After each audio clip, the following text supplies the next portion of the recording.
Welcome to the Future of Podcast, where I deep dive into discussions with remarkable founders and industry experts, and together we explore the challenges of today and how they are innovating through them to shape a brighter tomorrow. Today I'm in conversation with Lauren Peate, founder and CEO of Multitudes, an ethical team analytics tool. Multitudes integrates with various systems to centralise and reveal key technical, operational and human metrics. This enables not just management of delivery, but also team maturity, employee burnout, check-ins and career progression. In essence, it's a platform driving engineering effectiveness and empowering technical leaders to lead with confidence and empathy. In this episode, we discuss reciprocity in the corporate environment, the value capture of operational efficiencies, operationalising ethics within a business, the evolution from data layer to intelligence layer and now the human layer, employee quiet quitting and hidden disengagement, mentoring, career progression, and the hidden signals we should be considering when promoting individuals, among other topics. As AI and automation increasingly streamline our daily tasks, the optimist in me believes these advancements will allow us to, in time, embrace our humanity and truly return to being more human.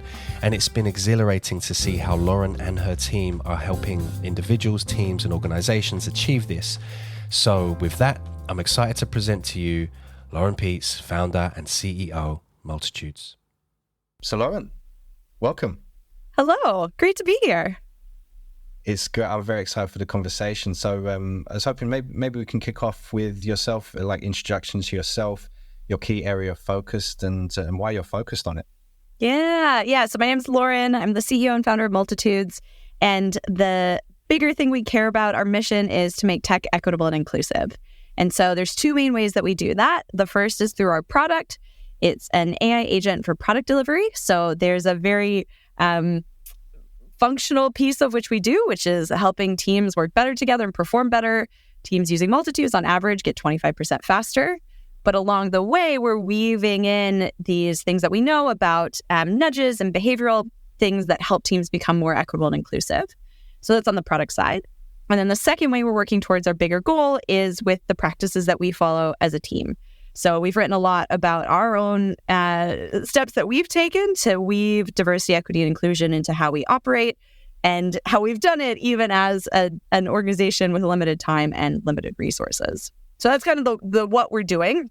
And then the bigger why for me and how I got here, I've worked all around the world. I've worked with tech teams, large and small, everything from Fortune 500 companies in Silicon Valley to startups across the Middle East and now in this part of the world, in Asia and Asia Pacific. And across all of that, over and over, just saw so many examples of people who frankly were being undervalued and underappreciated. And there's always a woman that comes to mind the most for me. And she was working with a tech startup that I had spent a fair amount of time with on the marketing team, and just so talented, so skilled, could have probably been the person running the team, but that was not kind of the opportunities that were given to her. And as it turns out, she was also a woman of color from a refugee background. And so, we can imagine the types of unconscious biases that might have impacted the sorts of opportunities she was getting. So that, for me, has been a real key driver, both one, just the unfairness. It's not good for our teams. It's not good for those people, but also the bigger need, because we have so many big problems to solve in the world. And so really, we need to be valuing and appreciating all of our talents to solve those problems. Yeah, right. So, and there was two things there. There was, I think, the bias aspect, but then also the hidden talent aspect. So I don't know, potentially through the conversation, we'll get to that. But that was a great introduction. Thank you. And I think, again, knowing a little bit about your platform, you do integrate with a lot of developer tools.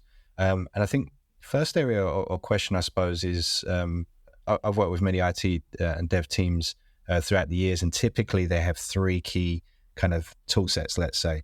One being a code repository, like something like a GitHub, issue tracking, project management, like a Jira, and an IDE, so an integrated development environment like a VS Code or IntelliJ or something. So all of which have their integrations, dashboards, ways in which you can monitor this stuff. So are you able to kind of give some insight around why introduce a new tool or platform into that?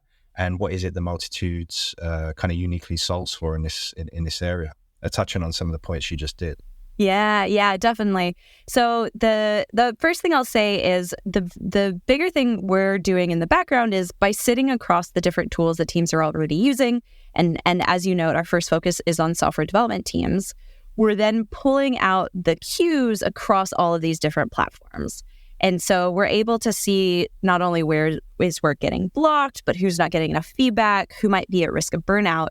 And we're doing the scanning so that people don't have to. So I've met, for example, engineering managers who will spend hours a day trying to stay on top of every PR and all the reviews on it, to stay across what's happening across the different Slack conversations or your issue tracking conversations. And it just becomes a lot. Oh yeah, go ahead. And so when you say PR, pull requests? Pull requests, sorry. Yes. Yeah. So stay across exactly like everything that's happening with the code and the changes and the discussions on the code, what's happening with our issues around, be it in Jira or Linear or somewhere else. And so it's a big time investment. And really where the human skills are best and, in our opinion, are best spent is around, actually now we've found some of those interesting things. Let's then take the time as people to have the conversations we need to have to support whatever changes we need to make. And so the bigger goal with Multitudes, first of all, is to sit and look for what are the outliers, where are things changing, what is some of the cues that we might want to know about, and then proactively surfacing it to people on teams so that then they can do something with it. So that's one of the first benefits of us sitting across these tools. The second piece, though, is that then we can start to give some of those both cross-platform insights and also some of those insights around how the team dynamics, some of the well-being and the collaboration stuff is starting to impact performance outcomes. And this is very near and dear to my heart. As you will know, before doing Multitudes, I was running a consultancy working in the diversity, equity, and inclusion space. And one of the things I saw over and over is we have so much research that says that this work is really good for performance. But it's very easy for people to look at the research and say, well, that's ivory tower research, that it was done over there. It's not relevant to me for XYZ reasons. And so one of the things that we're getting the data around at Multitudes is, okay, for this specific team, how are the collaboration patterns impacting your ability to do high quality code? How are some of these burnout indicators impacting your ability to get things done? And I'll give you one really specific example on that. So one of the teams that we worked with, when they came on board Multitudes, they had seen that the delivery side of things was slowing down. And one of the measures that we look at is around that distribution of who's giving feedback on the code. And so what the tool found was that there was one person in particular who was doing 4 times their share of the reviews. So, if it had been evenly distributed, they would have been doing, 1/4 of what they were doing. So the nudge then, and we always think about not just what's the insight, but then how do we link it to action? So the nudge from Multitudes was then to have a discussion about this in the team's retro. As it turns out, a lot of other people on the team were going to the same person because this person was quite experienced. They'd been around for a while. And so everyone felt like, well, they know what they're doing. Of course, I should be asking them for this feedback. And so it brought up, we found out later, really lovely conversation around valuing the perspectives of other people and what they had to offer. And so long story short, they set a new norm of, hey, actually, we do really value everyone's feedback on code reviews. It doesn't have to be this person. And so within a month, what they saw is that the feedback redistributed, so it was much more evenly balanced. There was actually more feedback being given. So there was, something interesting there about maybe some of the blockers. Some of the blockers being taken away. And then as a follow-on within the next month, they actually were able to get more pieces of code done. So more pull requests, and that went up by 50%. Yeah. So that just really nice example of how sometimes some of these things and how we're collaborating, how we're valuing different voices and perspectives can then start to flow into how well we're able to then get the work done. Yeah, okay. And there's a couple of things there. One, in terms of the signals from all over the ecosystem, Slack, other chat platforms, so much happens there that isn't necessarily captured. And two, because I suppose that was one of my questions, like when we say diversity, equity, inclusion, what do we mean exactly? And I think to your point, and maybe you can elaborate a little further, but to your point, it's like, well, there's parts of the teams, it sounds like they're doing a lot of heavy lifting in terms of feedback, unofficially, officially, but not necessarily being seen or on the radar for doing so. Again, it's like, and we all have that. I mean, everyone in their organizations, they've got the one or two people they trust in certain areas, and they go, if I've got a question in this area, I go to that person. I know I'm meant to go to this person, or there's a reporting hierarchy, let's say, but yeah, I think everyone I speak to has that one or two people that they trust their judgment, want to go to. So it sounds like that your tool and capabilities here are really bringing to that to the forefront, people getting credit where credit's due, but then also opening that conversation to have others be aware of that, understand that, but then distribute the load where you see, well, hold on, there's a bit of an unfair load on an individual, let's say. Yes. And actually, you're right. I should go back and define diversity, equity, and inclusion because I'm throwing that around. So there's a great quote, Renee Myers. She's a diversity, equity, and inclusion consultant in the States. And the quote is, diversity is being asked to the party, inclusion is being asked to dance. So diversity, it's who's in the room. Are we getting people from different backgrounds?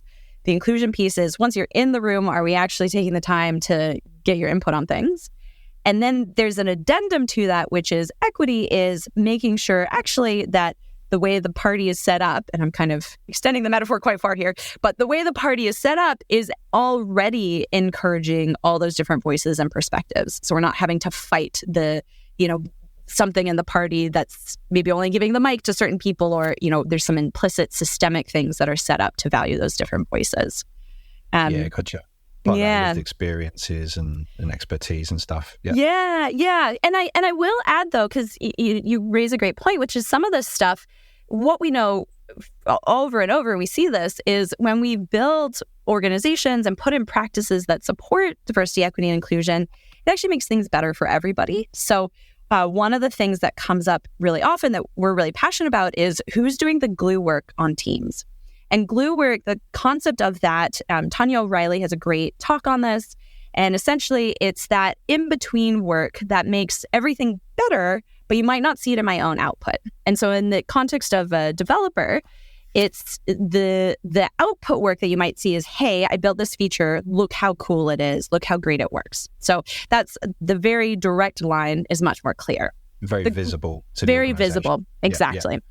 The glue work would be things like, did I mentor other people as they were trying to learn a skill that fed into their feature working better? Or did I do code reviews on other people's work and I helped catch a bug that could have been customer impacting and really impacted the quality of the experience that our customers had later? Did I write good documentation so that if the thing that I built goes down and the on-call person gets paged at 2 a.m., they have a really clear way to quickly figure out how do I fix it when you're when you're in this really high stress moment. So those are all things where you can see it builds up the quality of the work. It also really supports the team around you and their growth and development. But it's really hard. It can be really hard to see what were those contributions that were being made. And the last thing I'll say here, so one of our goals with Multitudes is to make that much more visible and also more valued. And the last thing I'll say on this too is, I've seen this in my own career, I'm sure other people have. So often people get promoted based on, here's the work that I did, here's my output.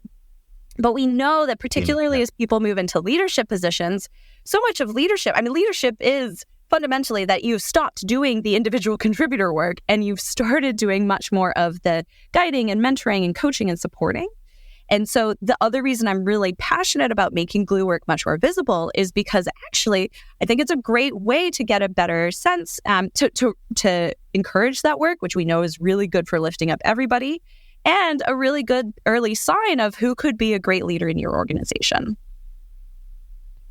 Yeah, that's such an important point. And I love that. So like the glue work, making the quote unquote glue work more visible and valued. Again, bringing that to the forefront. And again, I think I've got personal experience. I think many people have. And I've got a question here actually, but the amount of in-between conversation, the quote unquote water cooler conversations where you just spark a conversation in the kitchen like, oh, hey, you're working on that project. What? I've just done this thing and there's so much that, or again, you just knock on someone's desk and you're like, hey, I was just walking past and just a quick idea or thought, can you help me here? boom, there's so many sparks which just happen day to day that just get lost. And in the output, again, you're just crediting one person because of that visible output, when there could have been 3 or 4 other people just sparking conversations. I think I love that. I love the fact that you and the capability and the team are bringing a lot of that to the forefront. Have you seen that changed? Have you seen that change through, increased working from home and remote work? Has that been more challenging, or is it actually easier to capture a lot of the signals now? Yeah. So for a tool like us, it means it is easier to capture the signals because more of them are happening in digital spaces. And even with that, though, so we have plenty of companies using multitudes that are hybrid. And one of the things in our product that we always say is to always balance it out with the human context. Even if, we always say this, even if we had every single integration there was, and we were actually capturing the full digital footprint of how is someone interacting with their team, there would be things that people do which are offline, that are through venues that just are not work communication venues. And so we will never have all the data points for a person. But more than that, a person is not a sum of data points about them. And so this is something we think a lot about in our product development, which is how do we make sure that we're really humble with our analytics and our insights? And one of the strategic approaches that we use around that is having little reminders throughout the app to ask questions of people about the insights, or to have a conversation with someone about something that's interesting. And so that constant reminder that our role is to save you time and finding some funky things in the data and figuring out what might have changed. But then what we're really doing now is freeing up humans to spend more time on the human stuff, which is now figuring out the full picture and then bringing that human judgment around, okay, well, where to from here? What does this mean? I love that. I always say, with the introduction of AI and automation, I think I'm a forever optimist, and AI and automation, etc., is actually going to help us get back to being more human. So again, all the little bits and bobs, all the signal, that's all kind of taken care of. I can actually start to engage with people on a human level. So I love the fact you said that. And I don't know why. I don't know if you ever used to watch. There's this old TV show, The Prisoner. I am not a number. I'm a free man. Oh, I don't know it. They did a remake. With Ian McKellen. So Ian McKellen as well. It was amazing. It was fantastic. But I don't know why that came to my mind. But I think as you were describing, again, you can't summarize a person just through some signals and data points and ones and zeros and that sort of stuff. So again, bringing the human element back into it, that's just, it's fantastic to kind of hear that. And again, as you mentioned, I think you said balance the human context to that. Hey, we got some good insights and all the interactions, touch points where they're at, but have a conversation, look into their eye, have a giggle, have a coffee, all that sort of stuff. I think I've lost count of the number of subtle jokes that were just missed in chat and stuff like that.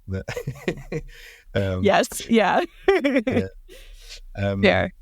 So on that point, in terms of some of the metrics and the signals, so again, doing some research here, I know that there's certain frameworks, Dora, you got your DevOps kind of things, or space, which maybe you can explain. Because apparently space metrics are not about measuring black holes and galaxies. There's something contextual there to the organization. Can you talk a bit more about that and the background and some of the science, let's say, that kind of back up some of the insights, which again drives the tools and the AI capabilities in your platform?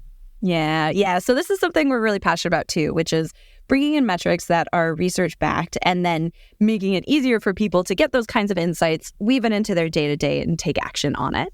So you mentioned the two key frameworks that we pull from the most.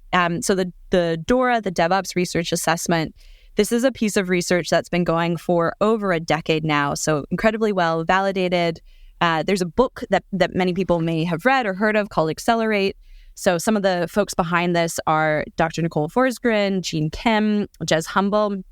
And this piece of work actually has since been acquired by Google, and so it's now run by the Google Cloud team. And so this one, it's an annual survey of different practices by software development teams. They, through this work, first of all, sought to find the key metrics that were relevant out of software development performance, that were relevant for both the financial performance of the company, but also for the psychological safety of the team members. So there's this really... So it takes that both sides of that. Exactly. Yeah. So that's something we've always really loved about it, is that really balanced view of things. That piece of research now incredibly well validated after all this time. And so there's 4 key metrics. They've since added a 5th one last year, but 4 key metrics. And essentially they're looking at things like how quickly are we getting the code into the hands of customers, how often are we releasing new things to our customers, so deployment frequency. And then there's 2 different quality measures. So how often when we release a change, do things fail? And then when things do fail, when there's an outage, how long does it take to get things back and running again? So that's on that side. Those are really great outcome measures on the performance side of things. And then the space research, it's a newer framework. It's a couple of years old. Some of the same people, so Dr. Nicole Forsgren, but also some other great researchers on board. So Dr. Margaret Ann Story, who's done a bunch of really interesting work around that human sociocultural side of software development performance. But anyway, they came together, and the space framework is a broader framework than the DORA research. And space, it's an acronym. So it stands for the S being satisfaction and well-being, P being performance, A being activity, C being collaboration, and then E being efficiency. And so there are different ways, again, to think about performance. I love the fact that you remember that, like acronyms. I reminded myself before this, to be fair. So you caught me. But anyway, one of the nice things about that is, and it's been really interesting. So it goes beyond, again, just the pure what's happening with the performance. So it's not just efficiency, activity, performance. It's also including these aspects of collaboration and well-being. And what was so exciting for us, so we'd been, actually, even before the space research came out, we'd kicked off multitudes. We were starting to weave in some different pieces of research from different places.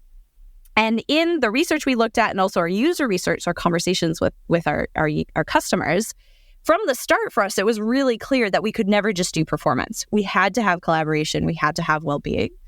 And so a little bit of confirmation bias, probably, but when the space framework came out, it validated this work that we'd seen replicated so much in all of our customer interviews and all the different research sources we looked at.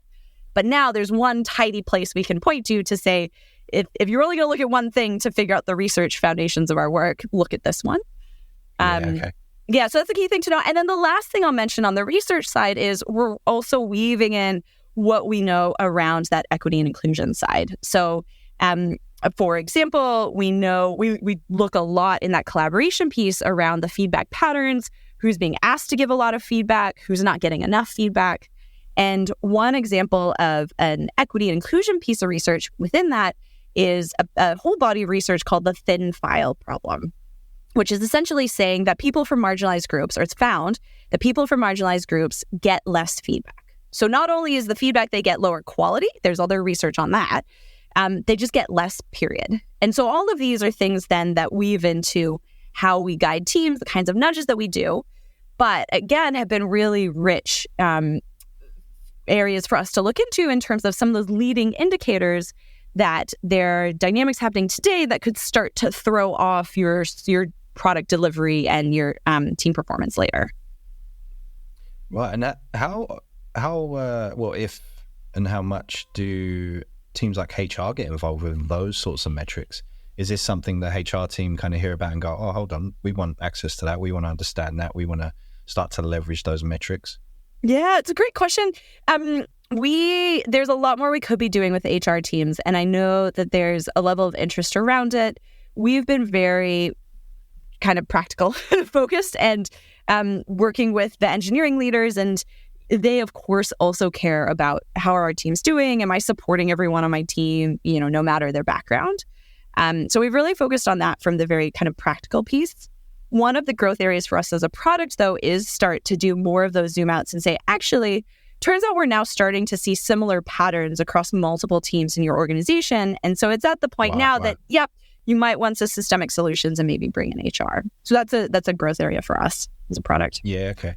Yeah, I can't imagine HR. And look, this is no disrespect to anyone in HR, but like, hey, here's a login to Jira. I'm like, no thanks. Yeah, the typical dev tool or whatever. Cool. So my next question here, I suppose, is you've got a lot. You must have a lot of insights around the characteristics of high-performing teams and individuals. So I'm wondering if you can share some observations here, along with any of the key areas or dynamics organizations may need to consider when they're looking at this sort of stuff. Yeah, the biggest one is one that we touched on before, which is around that point of, are we really valuing all these different voices? Are we actually seeing everyone on the team feel safe and comfortable to jump in and give feedback? Because when that happens, we get more feedback going through. We see the quality of the work be better. We're actually able to get more work done. So that's definitely a big one around those collaboration patterns, making sure, we're not getting bottlenecks or overloading people there. So that's one. There's one of the other things too that really stands out is the teams that are focused on that continuous improvement. So, much less around just where are we today, but rather are we constantly getting better little by little over and over? And so we've seen that where, some teams, they might start out, it kind of doesn't matter, to be honest, where you start out on the metrics and even the metrics we look at. And all of the metrics we look at, particularly the DORA metrics, there's these elite buckets. And so, yes, if you want some benchmarks, there's some nice things that you can aim for. But the bigger thing really is it doesn't matter too much where you start out, as long as a team, you're having those retros, you're then figuring out where are we now and where do we want to get to? What are some experiments we can run? And we've seen some teams make some pretty big shifts just from that. So, teams where maybe they started out and were multiple times above the recommended speed. So the speed metric is lead time for changes. Maybe they were, multiple times above the benchmark, but then little by little, tweak by tweak, they've got closer and closer and ultimately to that elite level. So yeah, that continuous improvement piece being really important too. Yeah, that 1% a day sort of thing. Yeah. I'll just pause for 1 second. Sorry. Apologies for that. The family's returned, so we might get a 3.5-year-old run in a minute. So we'll nice.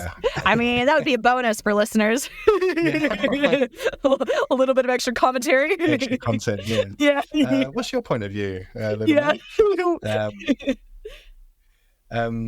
Also, so again, that one, I suppose, dynamic of enabling teams to that 1% improvement day to day. This is a small thing.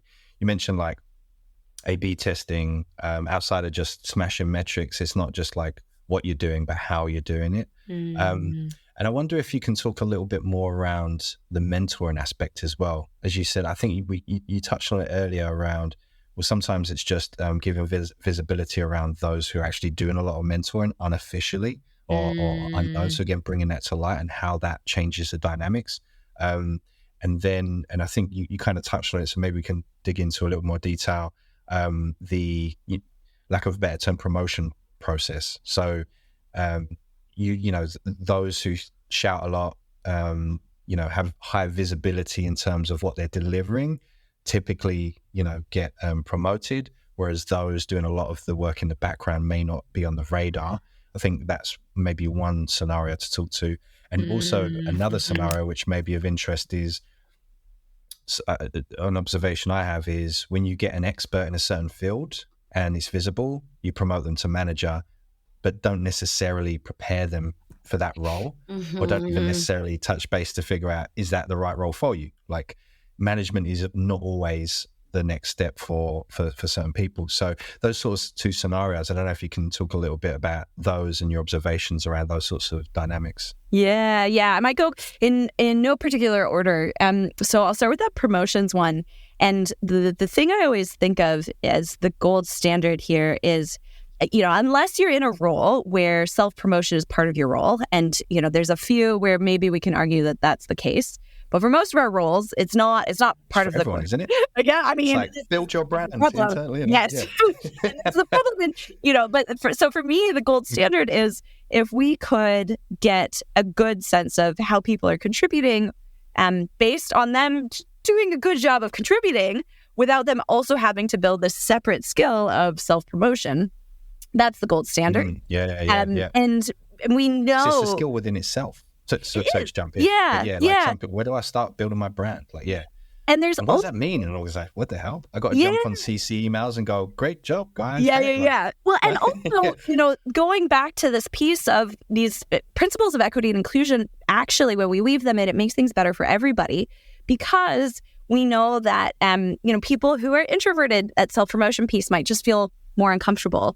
We also know that culturally, they're plenty of cultures, and in particular, indigenous cultures around the world. So, in the States where I'm from, many Native American tribes, here in Aotearoa, New Zealand, within different Maori, Iwi, it is not a good thing to be self-promoting. And so there's a humility that's valued culturally, which then you throw someone into this very westernized working context and, okay, now I have to learn this too. And so, and again, it's separate from, in our case, focusing on software development. Were you a great developer? Did you mentor and support other people on your team? Did you have clear documentation, right? It is a separate skill that isn't necessarily important for being a great developer.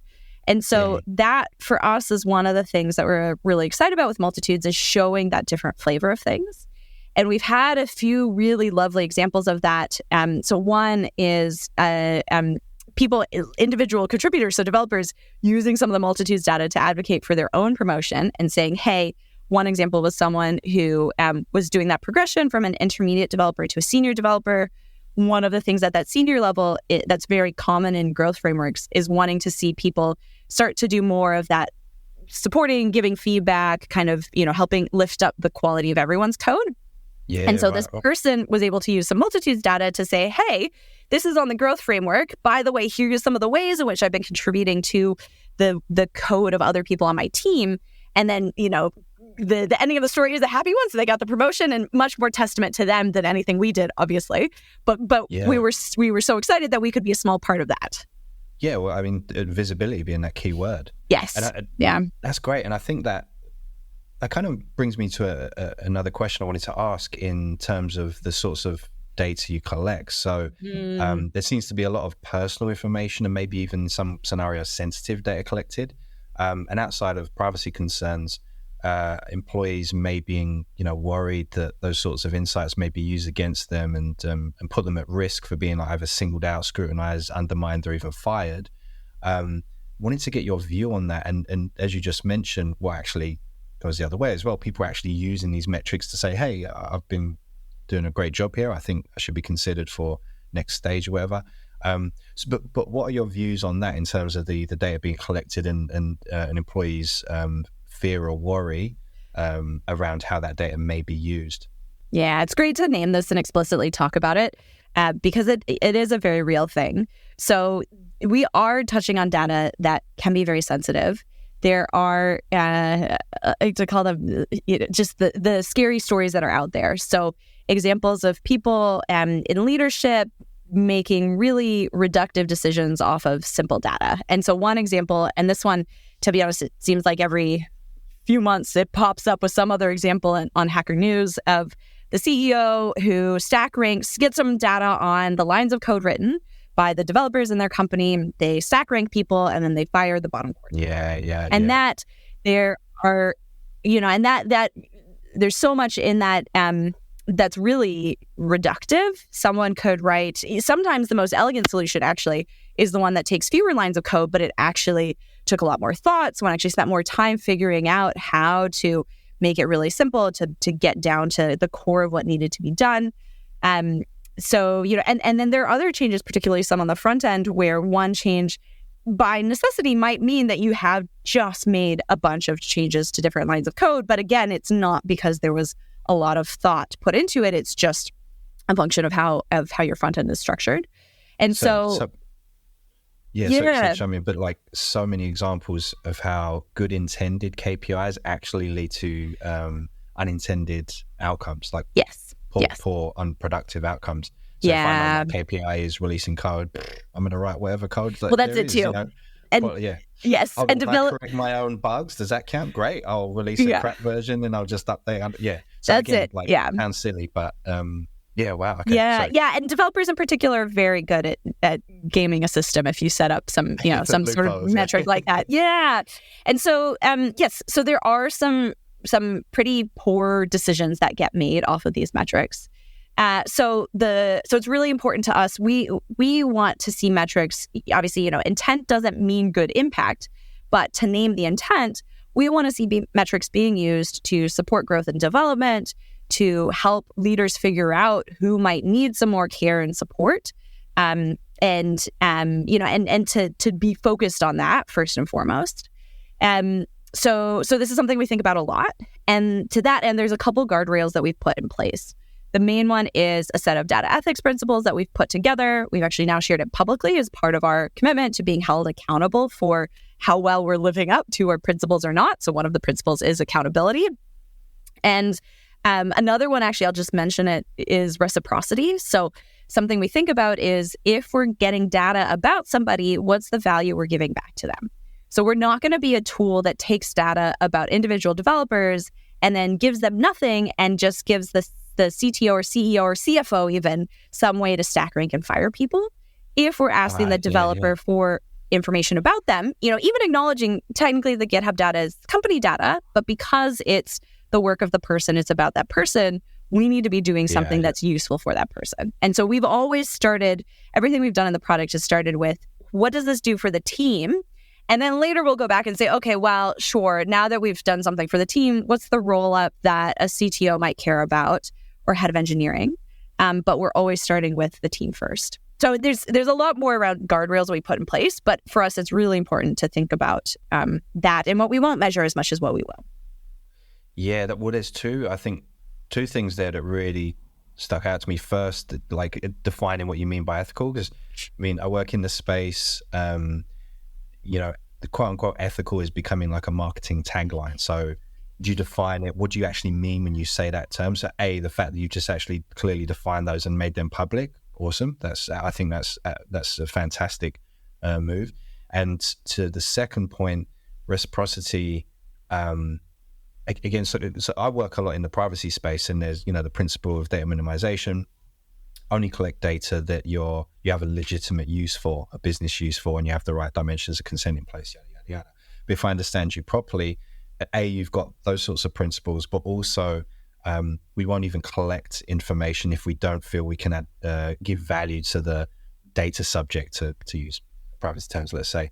I think that's the next level of the ethics, quote unquote, let's say, and that's fascinating. I think that's fantastic. So again, you absolutely want to get the right signals to the CFO, business metrics, etc. But hold on, it's about delivering value to the employees as well. And how does that influence the your tools, your features, functions, the AI you have running the platform? How does that influence the roadmap or the discussions internally around, well, do we focus on this capability? Yeah. A couple of things on that. It means we're always focusing first on what's the really practical side. How can this be helpful for a team in their day-to-day? So in practice, it does mean that we spend a lot of time on not just what's the insight, but how does it link to what happens next? So, what's the conversation? Right. Back to that context piece, which is actually another one of our principles. But, how are we helping teams then get the context or figure out the what next to actually start to improve on this, if that's what they decide they want to do? There's quite a lot around that. And then, talking about that, the privacy side of things, and also ethics, and ethics becoming a bit of a buzzword. One of the things I've been thinking about a lot, and, a question that you're welcome to ask me, and I think is the key question on this, is what are the practices that make sure that you live up to those principles you've set? And I think I can share this. So we run these we have a monthly speaker series called Tech Leader Chats.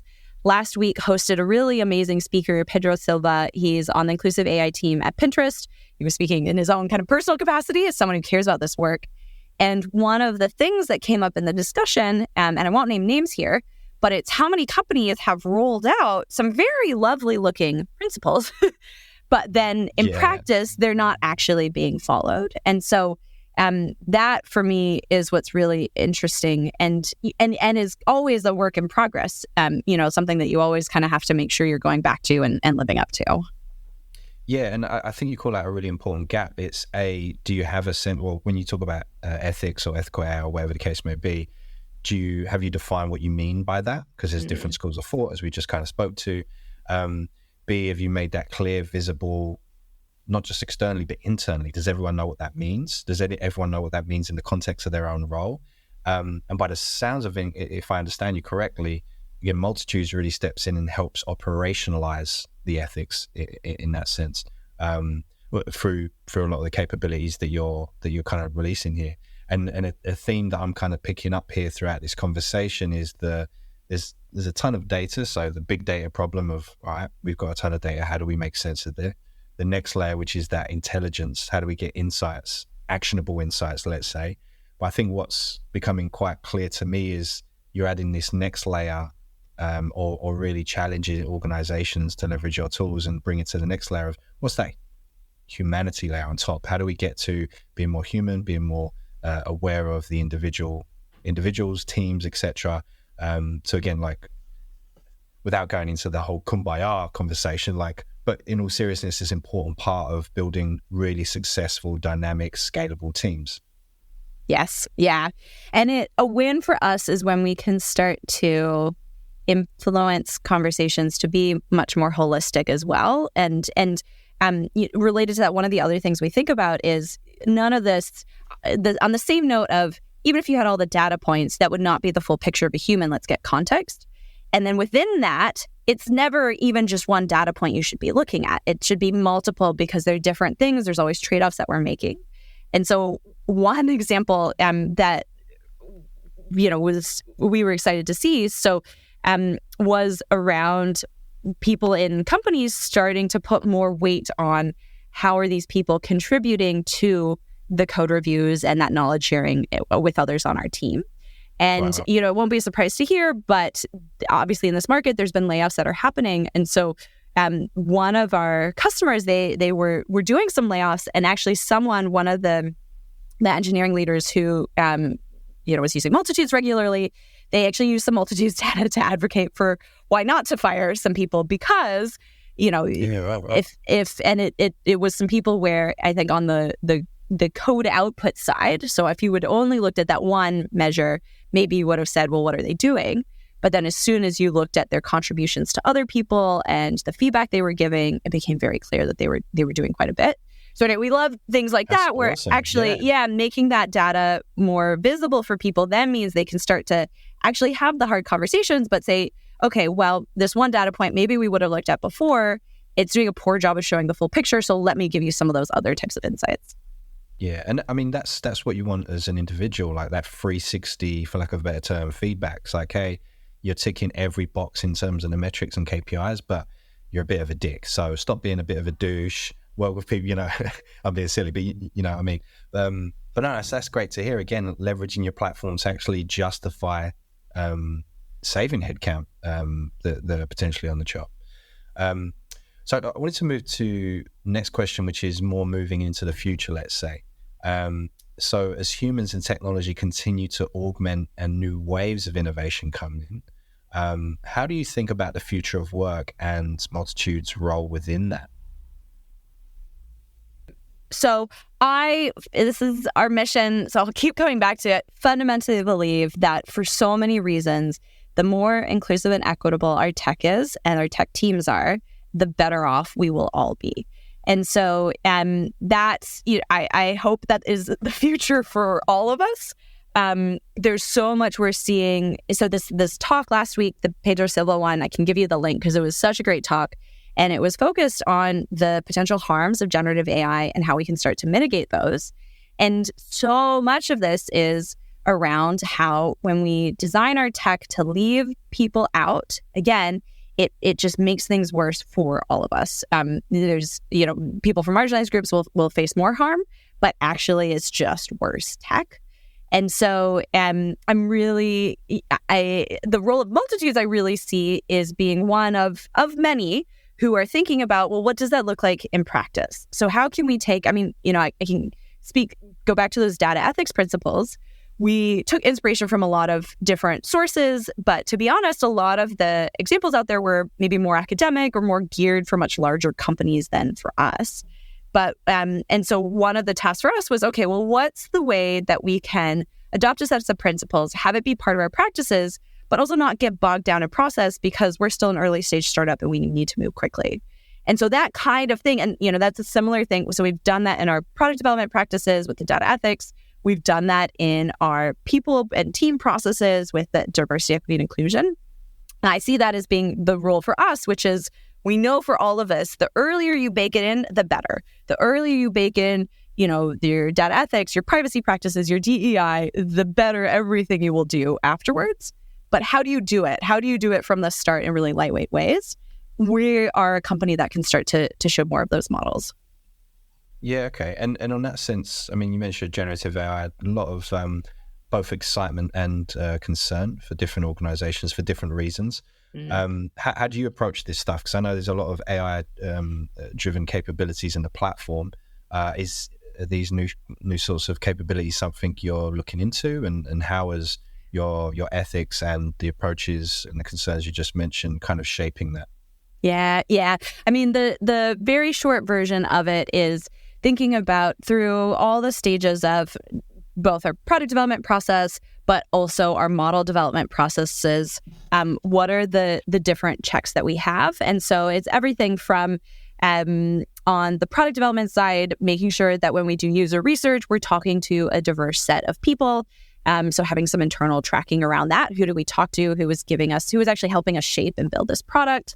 On the product or on the kind of machine learning side, thinking about the quality of the data in, right? The old adage of bad data in, bad insights out. So making sure we're doing that. There's some really interesting stuff around even having generative AI check itself. So being able to do some prompts and say, okay, we got this output. Now you could even use the same model or a different one and then saying, hey, let me know, is this bringing up anything that is discriminatory, that's racist, that's sexist, right? You can be really specific in what you're having it look for. So there's some really tactical things, but zooming out, the bigger thing that is the most helpful practice is that we've got a quarterly review we do of new features where we go through and we say, are we living up to our own principles here? And if not, what do we need to change to get back on track to mitigate it? Or, what are the things where actually there's no way to mitigate it? And this happens very rarely, but it has happened. So that's just not a pathway we should continue down. Yeah, cool. And yeah, I think that's the emerging question for a lot of, especially tech companies. It's not what can we do, it's should we do it? So technically speaking, we can nail this, but again, should we do that? And I'll add to that actually, because I think there's a hard thing here, which is worth naming. And it is that if we cannot say no to money on occasion, right? We have to build successful, profitable businesses and all of that. But if we cannot say no to money on occasion, we probably don't have the values that we say we have. And my shocking example around this is I found out the other day that something like 8 years ago, Google had made a change and gotten rid of a motto they'd had. So they used to have the motto, don't be evil. So I did my undergrad at Stanford and actually got to see Larry Page and Sergey Brin speak. And I remember at the time, so this is pre-2015 when Google made this change, I remember them speaking about the motto and how proud they were of it and how much it had really helped them have those guardrails of what to do and not do. And then very quietly in 2015, Google got rid of it because it was costing them money in terms of some labor negotiations and other internal practices. And so, it's just such an obvious example of them, actually being fine rewriting the value and the motto. But that is just the reality. That is what makes it hard, is that sometimes to follow these practices and these principles, again, we need to do it in smart ways. And I still believe we can build great businesses. And I actually believe someday we will build better businesses because as people out there get more savvy and we give them more options, I think they're going to choose the companies that are better for people on the planet. But in the meantime, in the short term, certainly, there can be some trade-offs we have to make. Yeah, and I think you kind of raise an interesting point. And I always see this the challenge when people make bold statements, and I kind of made it the point earlier when using the term ethical, quote unquote. It's like, what do you mean there? Because there's multiple chains of thought there's multiple schools of thought in this area. And again, if you use a term like evil to who? Like, again, there's multiple, value matrices, let's say, across the globe. And I think you called it out in a really important way earlier.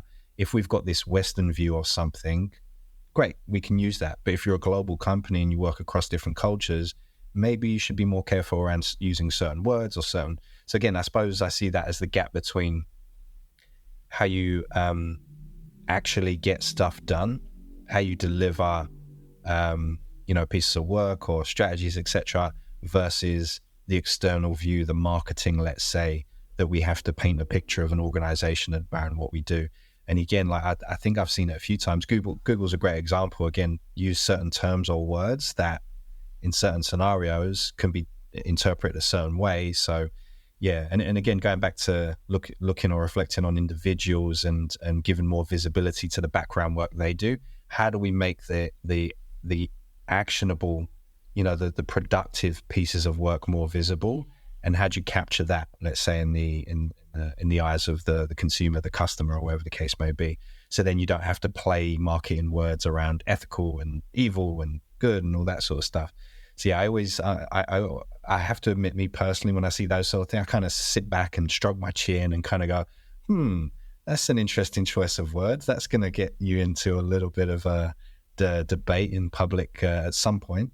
But yeah, no, it's interesting stuff. Again, I focus a lot of this in my day job. Let's say trust, privacy, all that sort of stuff. Yeah. And I think a lot of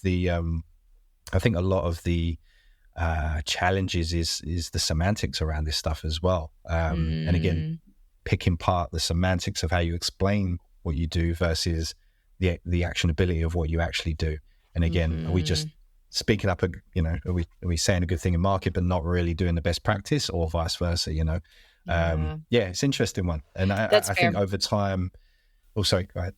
Yeah, no, I think that's right. Well, the piece I was going to add to that too, actually, is the other point around that specificity is that the more specific we are, the easier it is for people to hold us accountable too, because it's really clear. It makes it more clear what we should be doing versus not, and then easier for other people to see if we're doing something we said we wouldn't. Yeah, and we kind of touched on it earlier as well in terms of KPIs. It sounds so easy to, write a one-line vision, write some KPIs. That sounds super easy, and I think some people mistake it for being easy. But then it's only when you really go through the motions and an organization at scale starts to lean into those, you go, oh, hold on a minute, that KPI which had really good intention, there was a loophole, there was a gotcha, there was a context that and we're actually incentivizing bad behaviors here. Like, oh, how do we tweak that, or how do we put that into context? So it's actually a really interesting, I suppose, skill set, let's say, to kind of think through this sort of stuff. So again, hours of chin stroking, let's say. Yeah. And, another reminder too of why that continuous improvement, the little bit better day by day, really matters too, because we will get it wrong. And then we're going to sometimes have to say, whoops, our bad. Okay. How do we improve? Humility goes a very long way as well. Awesome. Last question. What does the future hold? What are you most excited for? Yeah. So, I'll group it into the two buckets that we always think about, which is how we build our product and then how we build our team. So on the product, there's a bunch of exciting stuff to come, which is really around how can we do more of that wraparound support for folks of not just we have analytics in our tool, but that has never been the vision. The vision has always been, how do we actually help guide teams to get better, to follow those continuous improvement practices? So we have a lot coming that helps round out even more of that cycle of the little bit better, and us being the friendly coach, the little AI agent in the background that's helping set things up and giving you some nudges along the way. So really, really excited for that. And our end goal really is to feel like the really supportive, friendly tool you have in the background that's looking out for you. So that's on that side. And then on the team side, similar to that, especially seeing the ongoing conversations around ethical AI, what does that look like in practice, and getting to continue to build out our own models for how we do that, and be another example of, here's one way to think about this stuff. And here's how you can hold a company like us accountable too. Pretty excited for that too. That's good. I love to see like the excitement you have of being held accountable, because I think that to me that really splits out the people who really kind of mean it. It's like, here's a tagline versus we're going to get challenged. It's going to be fantastic. Awesome. That's really exciting.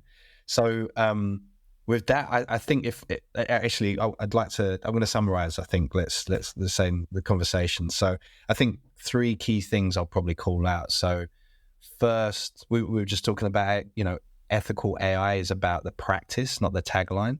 And I think your focus on not just privacy principles like data minimization, etc., but the relevance to the employee value. I was really struck by that point you raised earlier, and I think I applaud you and the team for that. I think that was really important to note. I think 2, the importance of mastering and moving from, I kind of called it out earlier. So we've got this history of, data. Let's get all the data you can. So this big data, right? Got that. Now the next problem is moving from data to intelligence. How do we get actionable insights out of that?